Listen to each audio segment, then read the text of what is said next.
Ano? Isang buwan nang nakatira dito yung anak mo? You're fired. Mag-asabalutan na kayo. Hindi. Bumalik kayo. Diyan lang kayo. Bakit hindi natin patirahin muna dito yung anak ni Pasita? Pacifica po. Si Pacifica. Habang wala pang kamag-anak na pwedeng kumukup sa kanya, habang nagtatrabaho dito si Pasita.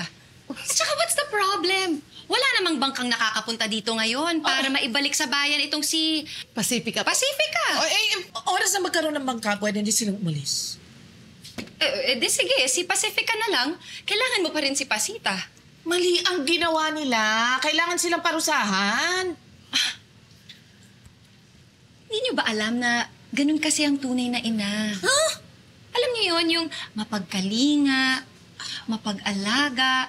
So sweet! Alam mo, ang swerte mo, Pacifica. You're so lucky. Swerte.